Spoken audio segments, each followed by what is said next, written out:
It is fantastic to see so many windows open to the world and with friends in each of them.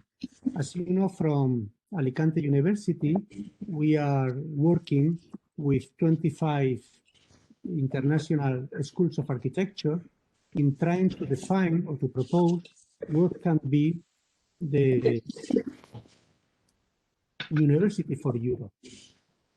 We are taking advantage of the benefits of the online in order to really to find new formats how to establish these international connections. And indeed, they are working very well. Our classes, they are really very stimulant to see our students working in international groups with fantastic results.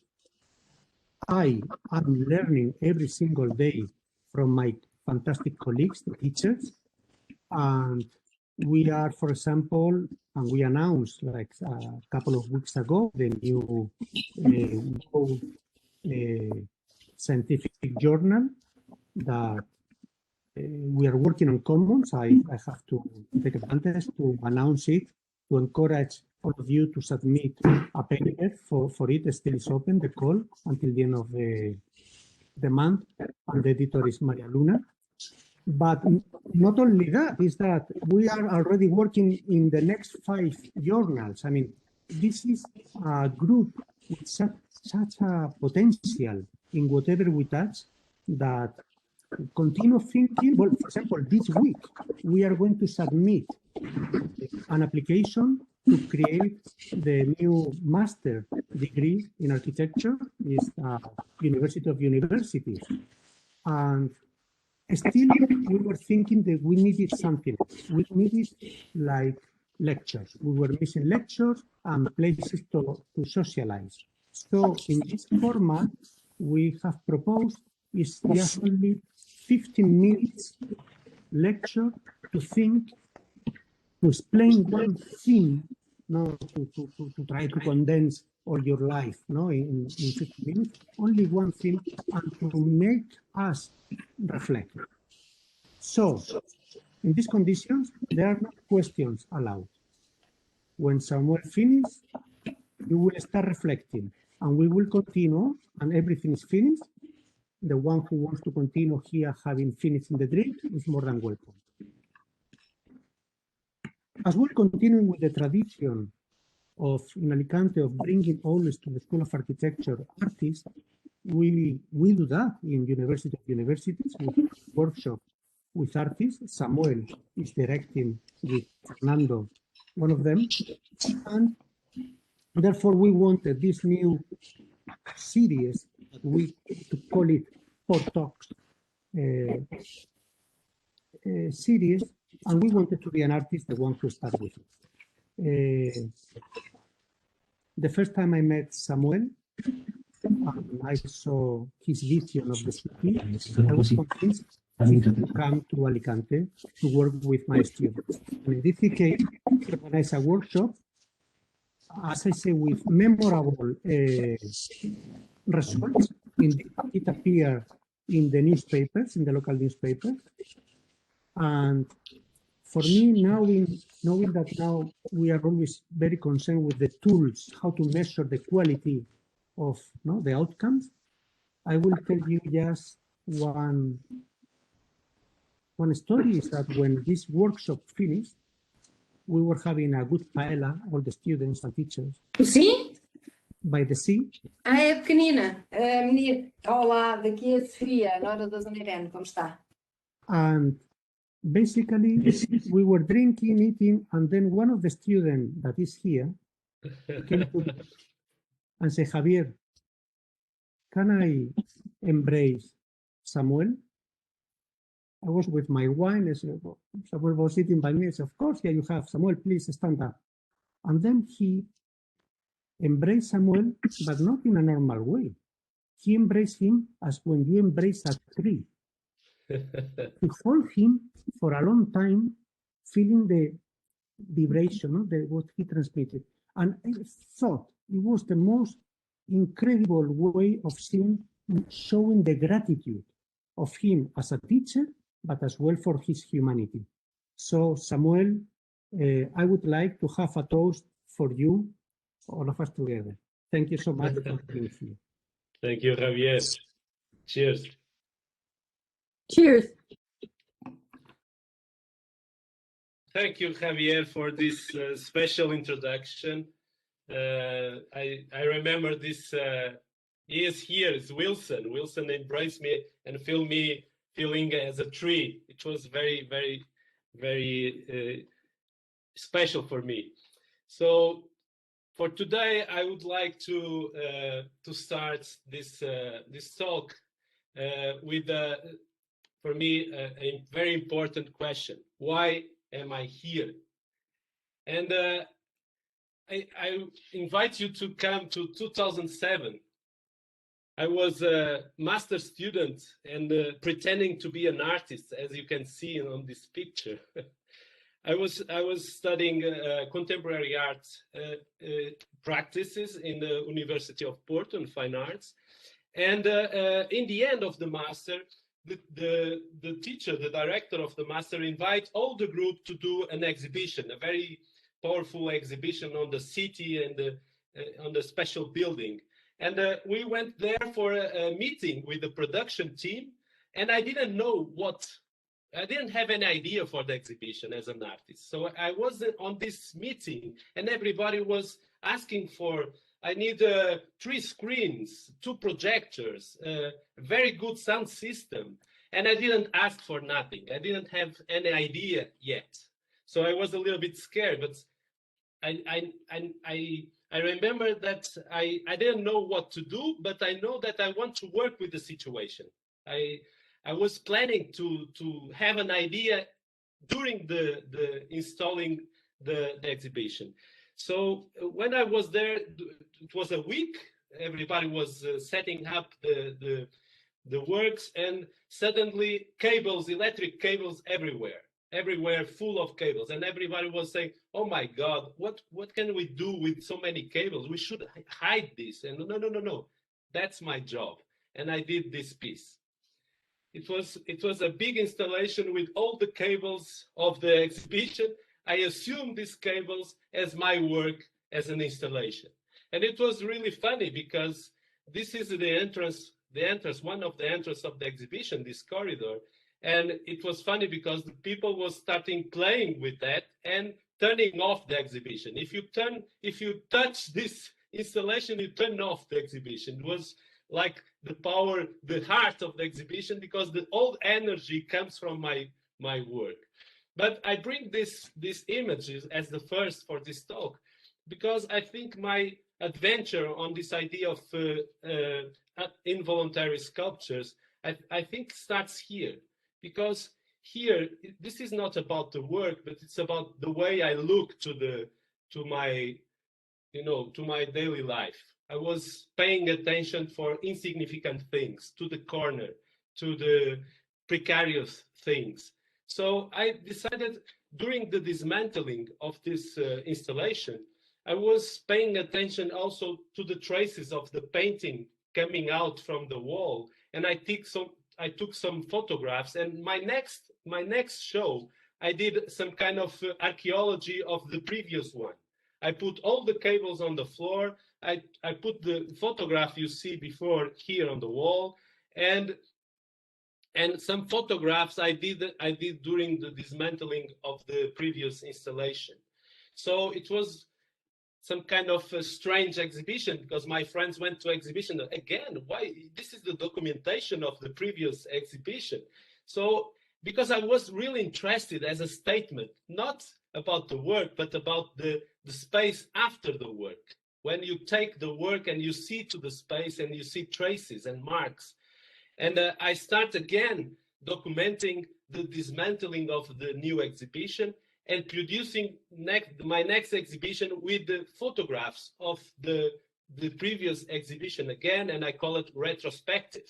I did my first retrospective with 26 years old.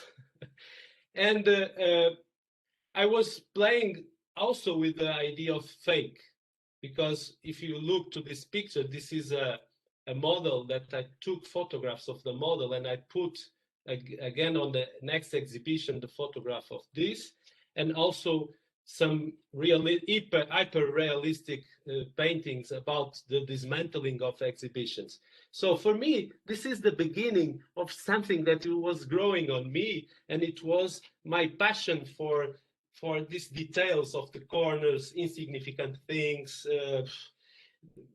the edge of my vision, what is going on around me and on the corner, on the edge of my observation. And 10 years later, I was working in the educational department of Serralves Museum, and I was leading guided tours for exhibitions. I started with an amazing exhibition of Robert Rauschenberg. But during these visits, I was all the time being affected by some details on the space. For example, this corner and this pen. This guard has before he has a table to put the mobile phone, to put the paper, what they need to write, the number of the visitors and so on. But the administration of the museum decided, no, we don't want more furniture on the inside the galleries. We don't want chairs for the facilitators. They need to be stand up. They need to. We don't want this kind of furniture. So this guy decided to invent a furniture, invent a table for him in this corner. And for me, this is amazing because it's very special. It's really clever. He decided to use this corner of architecture as a table. And I was also interested in this. For example, the vigilant of the gallery didn't have any chair to sit down, to relax after 3 hours, like looking to the people, to the audience, to the visitors, without relaxing. These vigilants decided to put the hands just in the back and put the body on the wall just to find some way to relax the body. And this yellow thing you see here is the sweat of the hands on the stone, on the marble. And for me, this is something also very interesting thing. For example, this piece of Hans Acker was in the gallery, but I was more interested after the Hans Acker, the marks, the traces on the architecture, like you see here. And I was collecting these images on my mobile phone, but I didn't know what can I do with this. But I'm interested on this, but I'm not sure about that. And I started collecting a lot of things on the garbage, also on the city. For example, this kind of precarious constructions that people do for reserve the park for the car.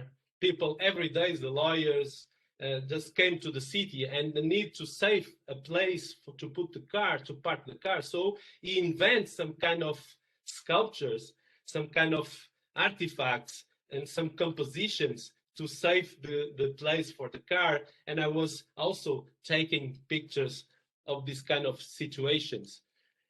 Like here, also very accidental moments and precarious situations that I found some value as a sculptural form.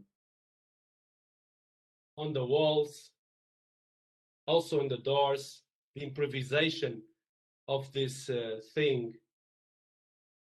And also small, very small subversive gestures. For example, someone put these 2 small stones here and transformed completely the way we relate with this kind of abstract sculpture. Also on rural environments, for example, these kind of doors that create some kind of border in public space and some field that has a owner. So they put this kind of improvisation of the door. Very beautiful for me. And also I was sharing my pictures with friends and they start sending me for my WhatsApp box, just saying, "Hi Samuel, just to remember you today," and send me this and this or this For me, this is amazing because it's a kind of a public ashtray. This wall was transformed in public ashtray.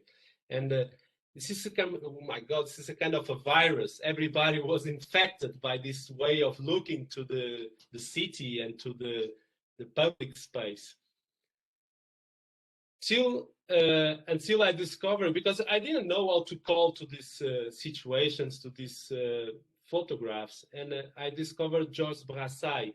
In 1933, he participated with a photograph series in a surrealistic magazine called Minotaur, and he published these very small details in like papers that we roll in the pocket during when we are waiting for the train, for example, some gestures, automatic gestures, unconscious modelings, and he called it sculpture involontaire. So when I read these two words, I just, oh my God, this is the concept I was dealing so many years collecting these images. I'm chasing for involontaire sculptures. So I was influenced by Brassai and his concept, and I start calling my work involontaire sculptures. This is not my terminology, it comes from Brassai. And of course, I was trying to find more artists, more authors, that is, I call it my neighbors, people that I want to have a dialogue. For example, Cartier-Bresson, for me, is my neighbor. In this specific photographs of coronation of George VI, I was completely impressed by the way the people invent artifacts to try to, with the mirrors, with small mirrors, to see the king passing by. And Bresson was not interested in the center of the attention of everybody was trying to look to the king, but Bresson was looking to this corners, to this peripheric vision, like here. I think this is a metaphor, a big metaphor of this idea. This guy sleeping, meanwhile everybody is looking to the same place. He's looking to a different one. And also this book, Georges Perec, it's Perec in the 70s. He went to a place in the city, a coffee, and was looking to the square, to the plaza. During 3 days, he was looking to the same place and taking notes. First day, I see 3 pigeons hitting on the floor. Next day, he saw 3 yellow taxis passing by, 2 people crossing the road, and so on and so on and so on. And for me, this is about something about observation, giving time to the eye, giving time to the observation. And after the 3 days looking to the same place, he was able to write this sentence. Most of the people has one busy hand at least, carrying a bag or umbrella, or with a dog, or taking a hand of the child. So to be able to see this idea of having a busy hand, you need to spend like 3 days looking to the same place. Richard Wentworth, and this kind of situations, he called it occasional geometries. Or Peter Fischli and Weiss, working with these objects at home, exploring in some kind of ludic way, exploring different ways to construct something. Or Agnes Varda, playing with the trucks, trying to catch the trucks with the hand. But suddenly, I met this very famous architect one day, and he invited me to do a workshop with his students in Alicante, architecture students of Alicante.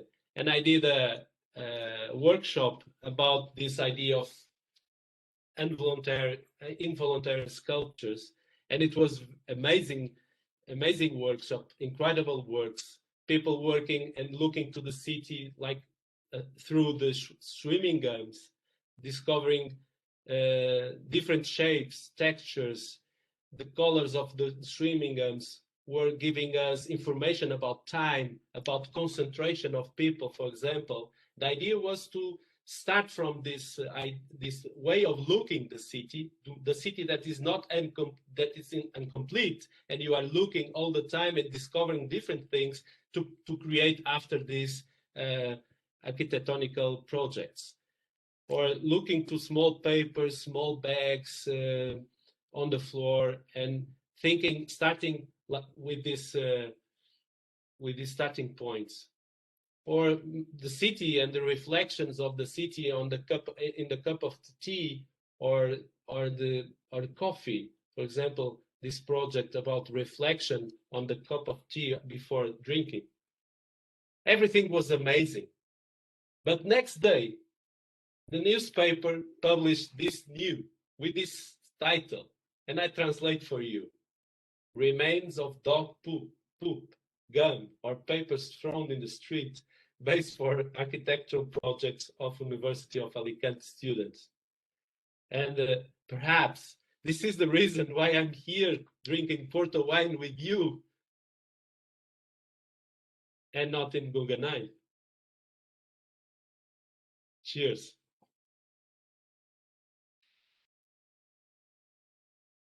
Applauso.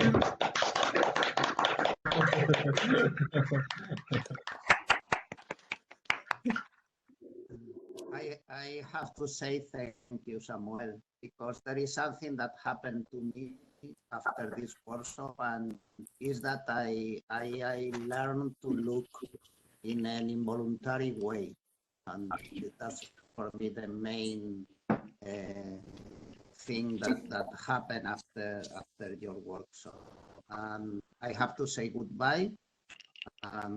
We are going to see next week Sofia Lexo. We are expecting for that. Everything is quickly, but we are trying to learn a lot. Thank you, Samuel. Thank you to all the presentation. And please drink your Porto and continue talking. See you on Thursday, Sofia. Bye. Bye-bye. Bye-bye.